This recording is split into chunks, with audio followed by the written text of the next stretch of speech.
Hi, all. Thanks for joining us today.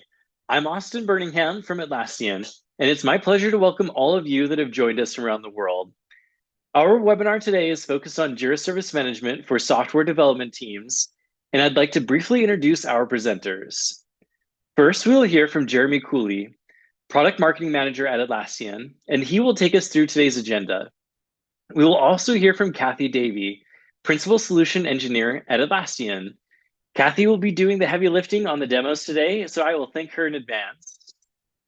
I'd also like to thank the Atlassian solution partners that made this webinar possible. Many of you in attendance today were invited to the webinar by one of these partners. Solution partners have been trained and certified on Atlassian products and can provide a very deep level of expertise in areas such as installation, migration, customization, third-party apps, training, integrations, and much more. For questions on your use case, solution partners are the best place to turn to. I won't delay any longer. Let me turn the mic over to Jeremy to get us started. Hi, everyone. Thank you so much for joining our webinar today, Jira Service Management for Software Development Teams. I'm Jeremy Cooley, a Product Marketing Manager on the ITSM team here at Atlassian. Today, I'm also joined by my fellow Atlassian, Cathi Davey, a Principal Solutions Engineer who will be demoing a lot of the capabilities software development teams are using in Jira Service Management. We appreciate your time and we're happy to have you with us today. Before we get started, I wanted to quickly talk through some housekeeping items. First, please submit any questions you have through the Q&A tab on the right side of your screen, and we'll answer as many of them as we can at the end of the webinar. We've reserved about 15 minutes for Q&A today for reference. We've also set up a page in the Atlassian community where you can ask more questions and interact with us after the webinar. That page, along with several other resources related to this webinar, are available in the Resources tab next to the Q&A tab. If we're not able to answer your question today, watch the community post and check back for updates over the next few days. With housekeeping covered, let's get started with today's webinar. We have definitely heard your feedback from our content with in-product demonstrations, so this webinar will be demo heavy to show you as many features and benefits as possible. And as a nice bonus, we'll go into how to set up what we're showing to get you started with Jira Service Management. Many of you attending today are likely familiar with Jira software, which supports project management for software development, from agile planning to fully customizable Kanban and Scrum boards. Today, we're primarily going to focus on the benefits of integrating Jira software with Jira Service Management, Atlassian's service management tool for all teams. Built on the same platform as Jira software, Jira Service Management is uniquely positioned to make the lives of software developers easier, helping them solve unique problems while still providing autonomy and alignment with the business at large. So what are some of the problems that software development teams face, and how can Jira Service Management help? First, we often hear from our customers that the process of work intake can be a pain point for many software development teams, and they're often seeking a solution to streamline how work ends up in their backlog in the first place. Instead of having work overloading their backlog, Jira Service Management allows them to put a service layer of requests in front of that via an easy-to-use portal, chat, email, or even APIs, enabling them to have a way of triaging requests and bugs, or in some cases deflecting those requests with knowledge base articles. Another major pain point for software development teams is siloed tools and processes, especially when working with IT operations. A key benefit of having software developers and IT operations on a common platform is the shared view of every issue from start to finish. Collaboration is made easy, all issue context is made visible in a single platform with no need to hunt down details in other tools, all while reducing the need to duplicate your work.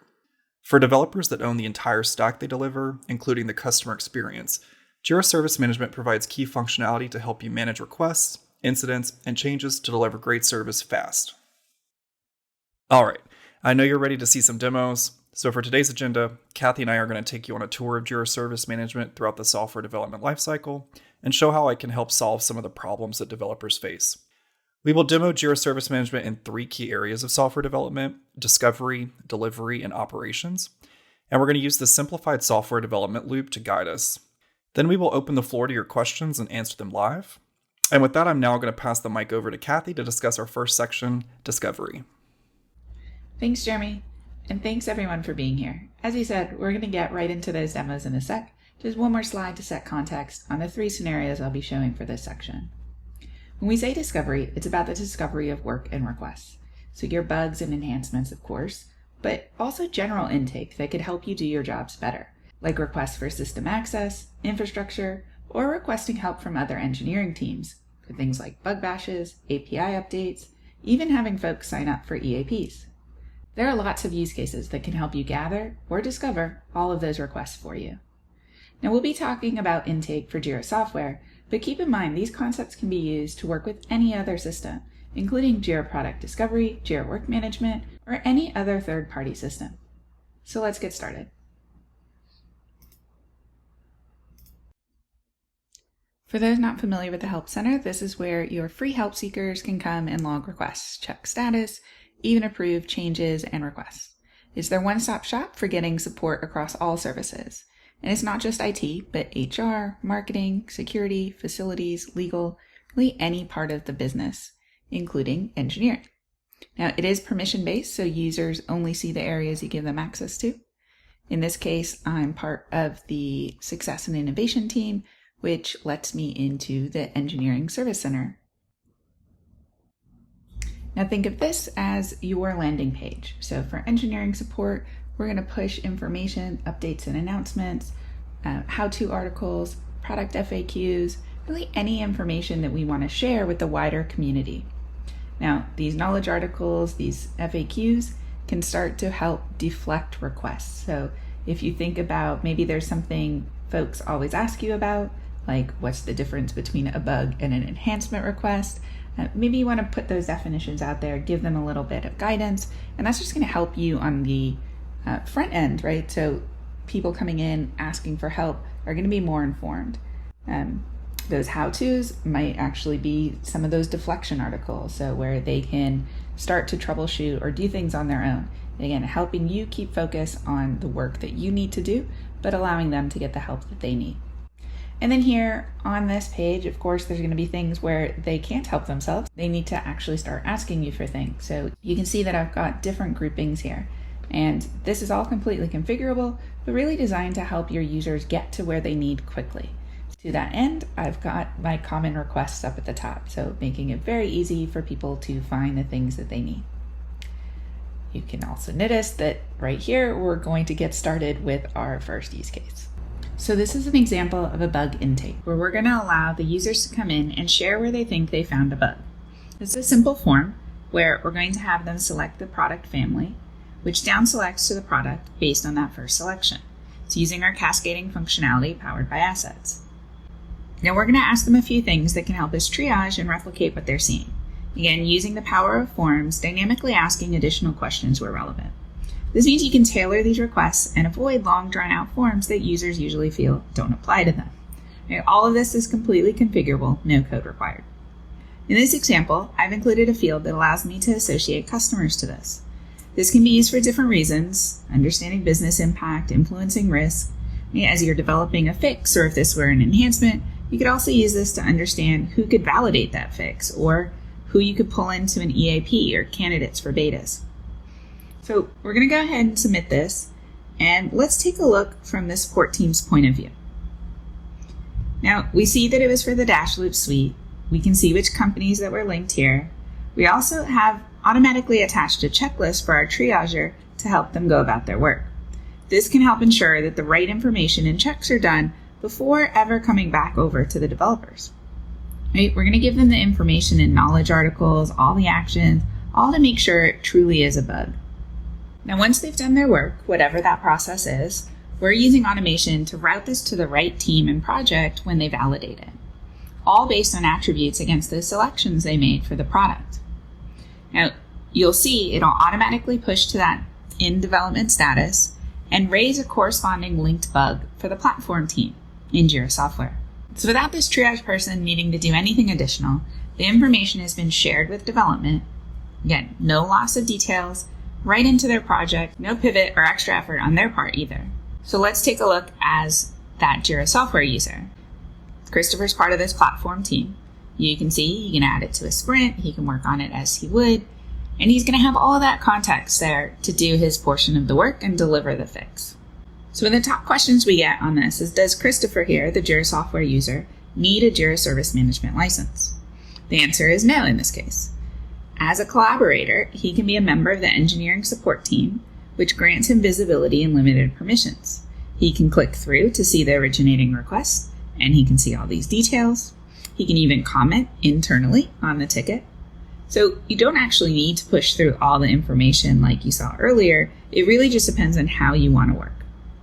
Now, speaking of work, we will skip ahead and say Chris has finished this work and the fix is ready. We're again going to use automation to tie that back to that originating bug report. No extra work on Chris's part, but you'll see it's been moved automatically into that fix identified status.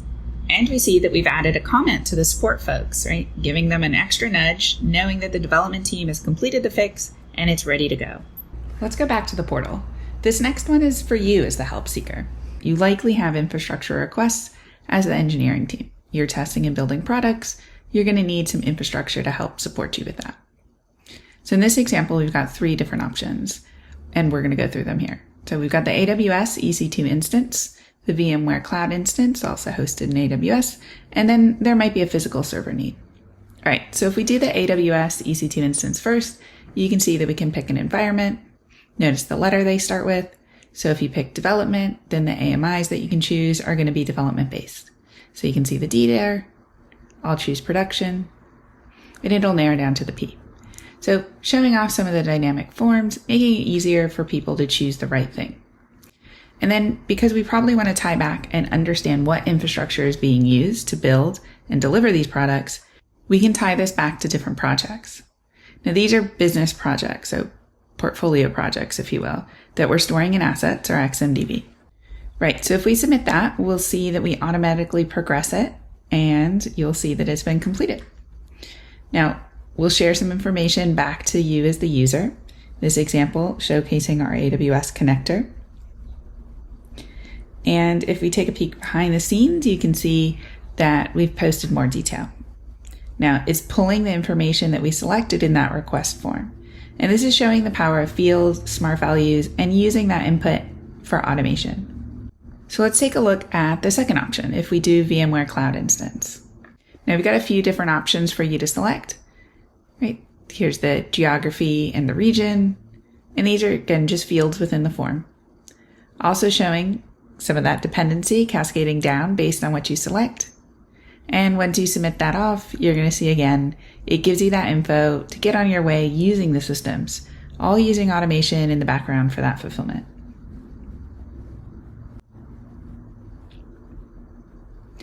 Again, we've got that tie back to the project. So from that resourcing perspective, understanding how much infrastructure you need when you're scoping that new project, that new build, and the work required.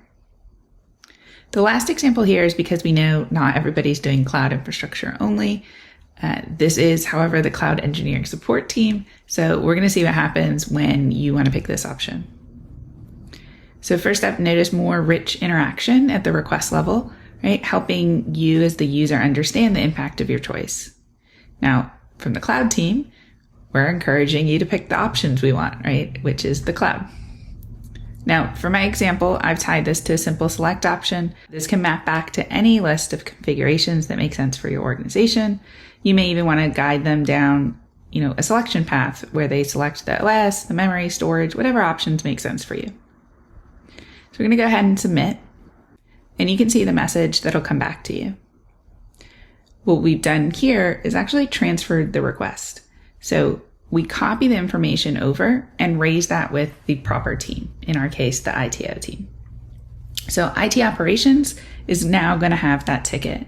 And if we take a look at it, you can see that they've got a copy of everything you filled out in that request. And it'll link back to the now closed engineering support ticket because, again, they only do cloud. So it's a good example of helping you get what you need without forcing you to go to a million different places. The portal and the automation are going to help ensure an optimum user experience for you. All right, last request in this section, we're going to head back to the portal, and this is the Get Engineering Support general intake for a lot of different engineering groups. Think of it as the front door for all of those different teams that might work in Jira software, basically putting out a catalog. So this is going to down select into their offerings, very similar to a service catalog, allowing you to add in your information relevant to the particular team. And we're storing all of this in assets, our XMDB. All right, so here's our ticket. We can see over here on the left, we've created these different queues. So you now got a queue for each of the different teams, APM Cloud, Data Science, Security, Revenue Team, all of these different teams that can work together in this project, making sure that they have that easy intake portal for the folks that need support from them. It helps make sure that they're staying on top of the work being requested of them. Now, I've referred to assets quite a bit, our XMDB, so let's go ahead and take a look at what I'm talking about. You have all kinds of different schemas. In this case, we are going to take a look at the engineering support schema. And this is what powered that request form, that intake form. So you can see here I have all kinds of different teams. And if we take a look at the data science team, you can see information, description, as well as that main project key. We'll come back around to that, but for now you can see that it is its own parent. So I'm going to use some hierarchy here. If you remember that we had an ML Ops team that came up underneath data science, you can see that it was pointing at the data science there. So it's using that information to down select the options in the second field. Now, the other field was the service offering. And you can see over in the right-hand side that we have 4 service offerings that are inbound references to this. If we go take a look at the service offerings themselves, we can see that we've got 3 different attributes here. Maybe we want to quickly add an approver. So here I can go into attributes, put in that name, and then start to select what type it is. Now, this might just be a user, which I could narrow down to a particular group, but you could also point at a people object, for example. I'm just going to keep it simple and do a simple user. And if we go back to that object view, you can see now I've got that available, and now I can add in my approver.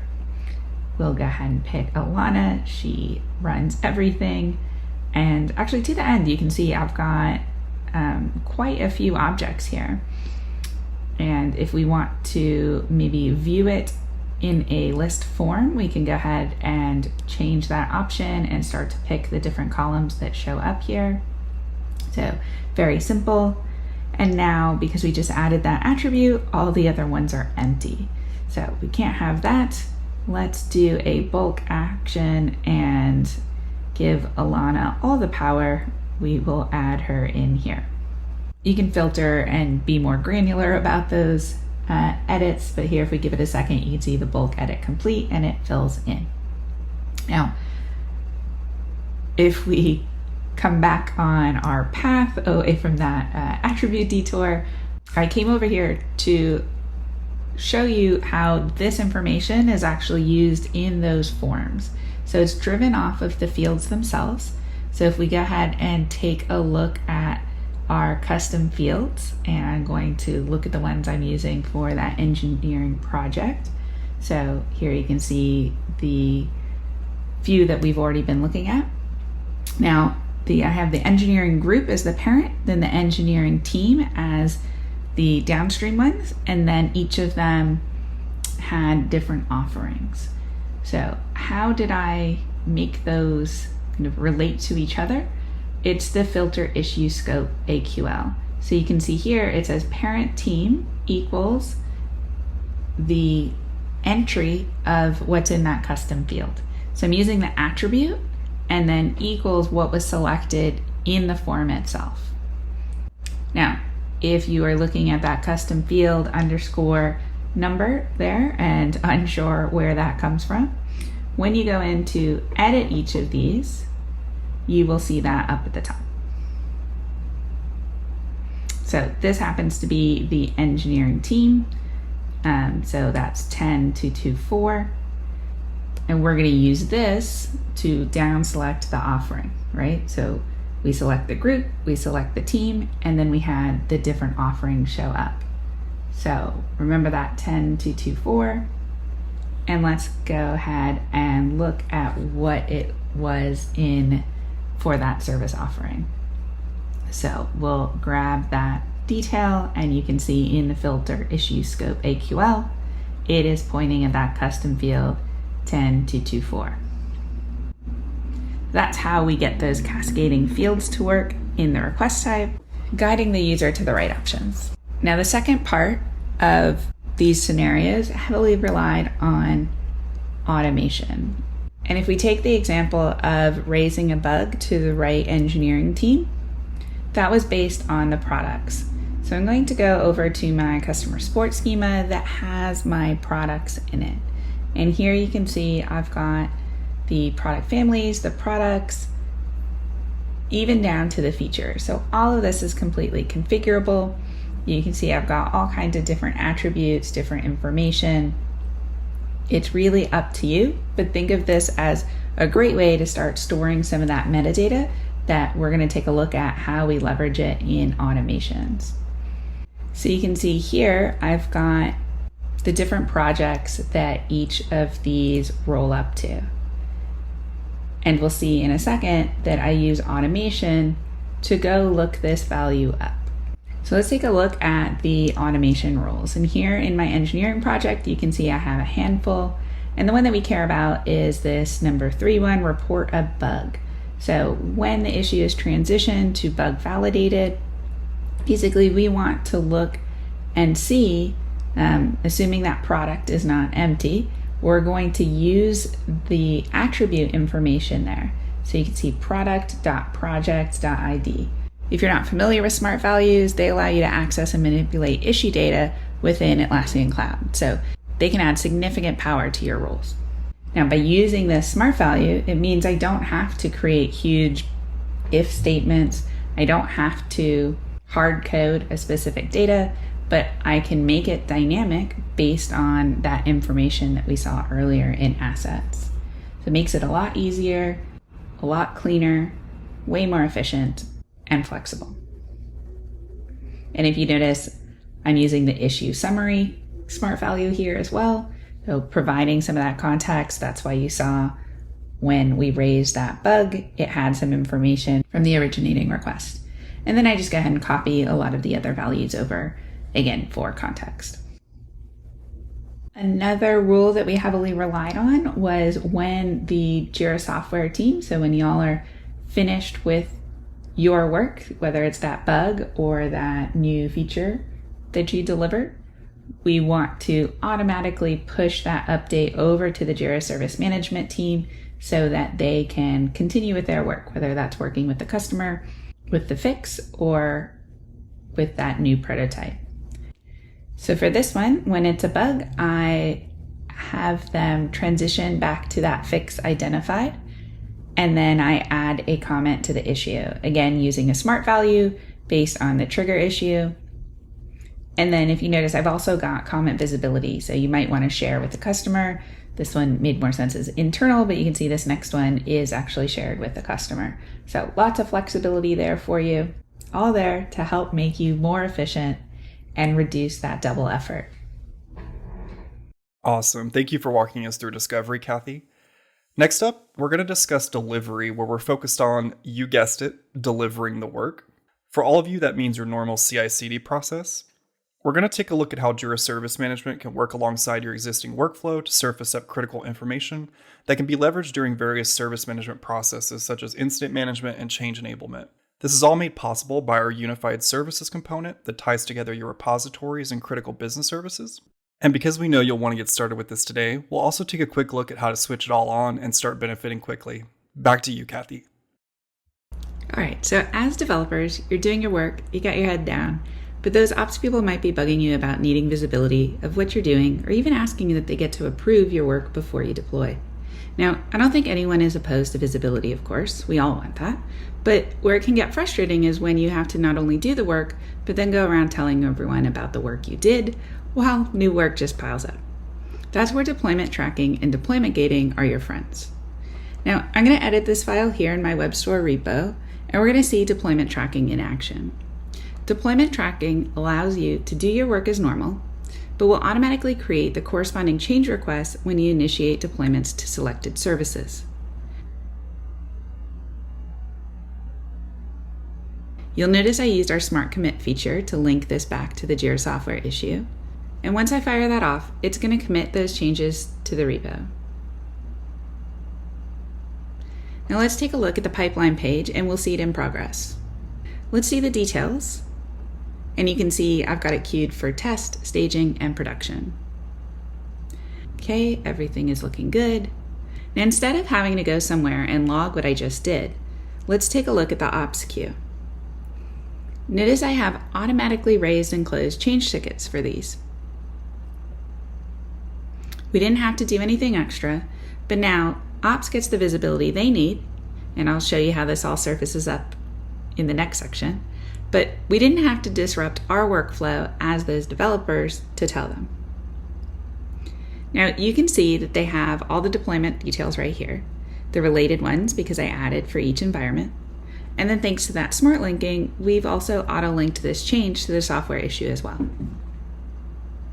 It also allows them to quickly launch into Bitbucket in context, assuming they have access, of course, if maybe they need to redeploy or just check out the details of who committed that. Now I mentioned deployment gating earlier. That's where you prevent the deployment at specific points in the process. If it's a critical service that will impact revenue, for example, the stakeholders may want to approve it before it actually rolls to production. So let's take a look at this repo that I've got tied to our billing service. Everyone wants to get paid, so of course that's going to be a critical service. So just like before, we're going to make our super useful updates here, our edits, and then we will send that off. Now in this case, it's a tier 1 service. So we've used our config to prevent it from going to production until we get an approval from the right group.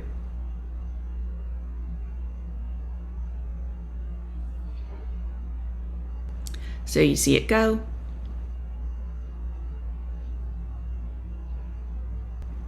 And now it stops. And if we give it a second or two, in the background, it's automatically looking up who those approvers are for that service and firing off the approval request.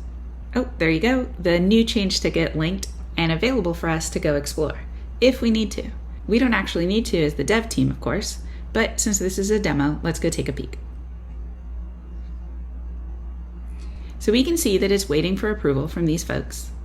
And where did it get that group from? From that unified service detail, which we can check out here.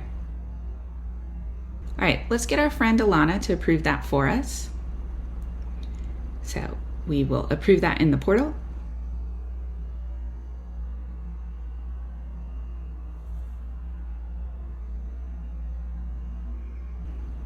Now let's go back to Bitbucket and see that without having to do anything extra, right? We don't need to keep checking that for approval. It's automatically resuming the deployment for us. Now, had she declined, we could use automation to instead trigger additional workflow and tasks to address it, all in a coordinated, collaborative way with visibility for all that need it. Now, speaking of visibility, I used automation to enrich the auto-raise changes with dates, which means that they surface in our change calendar as well. Stakeholder awareness to the max. All right, let's take a look at how to set all this up.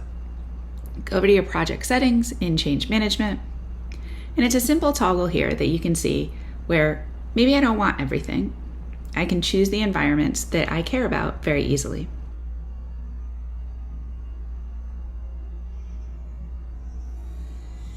And here's the toggle for deployment gating. You might just want to start with the awareness piece up top, and then as you establish that working relationship with the approval teams, look to toggle the gates on.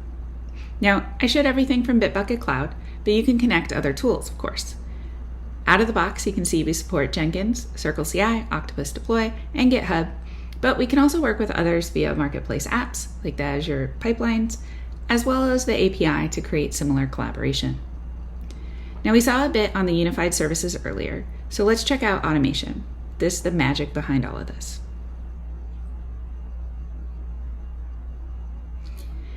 We have several out-of-the-box rule templates that can get you started quickly. This one here is using the deployment smart values to transition the statuses in the change.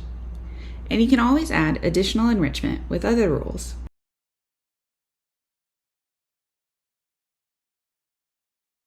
Just like the one I have here, which is how we set those timings for the calendar, and also how I set the impact and risk based on that service tier.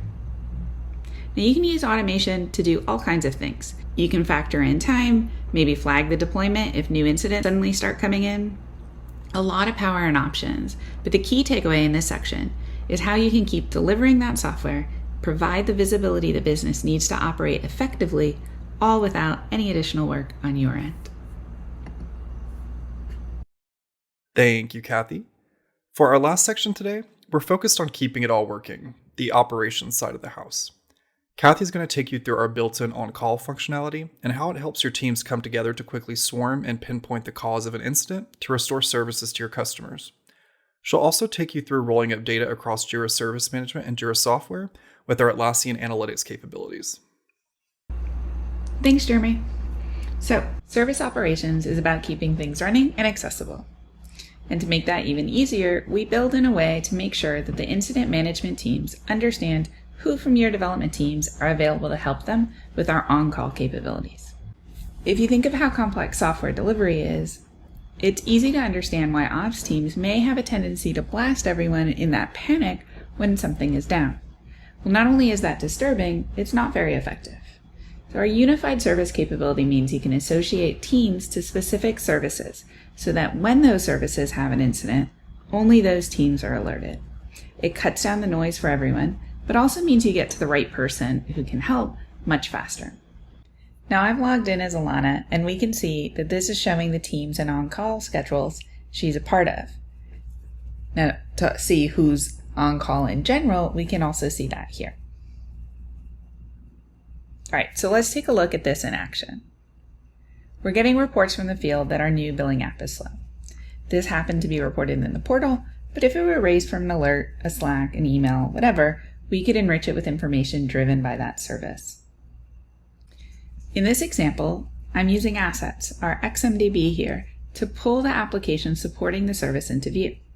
They can also see that in a visual graph too. And you could traverse up and downstream as needed, seeing all kinds of information that could help pinpoint where the issue is or provide more context to help. Now, the item relevant to you all as the dev teams is over here. Based on that service, it automatically added these responder teams. Those responder alerts are going to go to the on-call person and follow the schedule as set up. So now when you go to Swarm, it's letting you pull in the right people. Whether that's into your new Slack channel you can create here, or if you're Microsoft Shop, your Teams channel. You can start a call either with our native web conference feature, or if you use Zoom, fire that up instead. The responders will all get the alerts with the link here so they can pop right in and start helping as needed. Now I want to stress as needed because remember, we're already sharing our deployments with these teams, and these will surface right here in this Investigate panel. The timeline can help them see if a new deployment coincides with when the issue started. We can also designate these as a potential cause. Not only will they see them surfaced here, but if we look down here at the change panel, we can see both traditional IT changes and those DevOps changes come together to help streamline that investigation process for them. By the way, when you're in a change, a similar surfacing of your deployments happens. We want to encourage your teams to conduct a PIR, a post-incident review, also known as a postmortem. If you're not familiar, an incident postmortem brings teams together to take a deeper look at an incident and figure out what happened, why it happened, how the team responded, what can be done to prevent repeat incidents, and improve future responses. Now, we advocate for blameless postmortems, which is do all of that I just said, but without any blame games. Right? Focus on improving performance moving forward and not on who to blame. Now, having development as a key part of the PIR team means all sides of the processes can be walked through to get to the heart of the issue. And it means your teams, the right teams, are participating for that continuous improvement. Now, these PIRs can have its own process for being published out and then pushed to Confluence when finished. This means that they can then surface up as part of your knowledge base articles as well. And that's true of any of the key documents you want to share that are already in Confluence. Remember, these can be set up to surface to the right audiences right within the portal. So if you want to shift access all the way to the left to the help seekers, or maybe just to specific agents, whatever your process is. On top of all of this, analytics is going to be key to helping you make sure everything is working and operating smoothly. Atlassian Analytics lets you visualize data across your Atlassian toolchain for holistic insights, giving you real-time visibility into the performance of dev and ops teams and their collaboration, including metrics such as deployment frequency, lead time, and mean time to recovery. Being able to understand the net flow of work and measure the ratio of defects and bugs to the total issues, or understand risk, priority, and time to resolution. You may be pushed to deliver quickly, but is that causing a spike downstream in support? Right? Maybe it's better to do that extra bug bash before release. By analyzing these reports, you can gain that valuable insight into how collaboration between dev and ops teams can drive business success and improve overall performance. Thank you so much for walking us through those use cases, Cathi. With the operations section finished, we have completed the software development loop and the demo portion of today's webinar. We hope these demos have helped you better understand how Jira Service Management can positively impact your software development processes and your relationship with IT operations. We've received several questions throughout the webinar today, so we're going to be transitioning to the live Q&A shortly. But before we do that, I wanted to highlight some of the resources we have available for you in the Resources tab. If you're still on the fence when it comes to trying Jira Service Management, I highly recommend checking out Forrester Consulting's Total Economic Impact of Atlassian Jira Service Management report. Through customer interviews and data aggregation, Forrester concluded that the adoption of Jira Service Management helps enterprises realize a range of benefits over the course of 3 years. Some highlights include 167 hours per month saved by engineering teams, 115 hours per month saved by IT operations teams, plus a 10% overall reduction in service requests and a 15% decrease in resolution time. For those of you that are brand new to Jira Service Management and are not sure where to get started, we've also provided several resources to help you out here. I mentioned this at the beginning of the webinar, but a quick reminder that we have created a community post where you can interact with us after the webinar. We're going to provide a recap of questions and answers from the webinar there. Feel free to ask more questions if they come to you later. We're happy to help. If you need a guide on getting started, from what features to check out to user types and roles, check out our product guide on the Jira Software Jira Service Management integration. Our product guide also offers a range of advanced topics like how to set up assets or use automation. I highly recommend this resource. And finally, we have our free Jira Service Management Fundamentals Learning Path brought to you by Atlassian University. These short, self-paced courses will help you get up and running in Jira Service Management in just 90 minutes and cover fundamentals like creating a service project, issues, and queues. With resources covered, I know you're ready to get your questions answered. We're now going to transition over to today's live Q&A for about 15 minutes. Thank you to everyone who submitted a question today. We got some really good ones.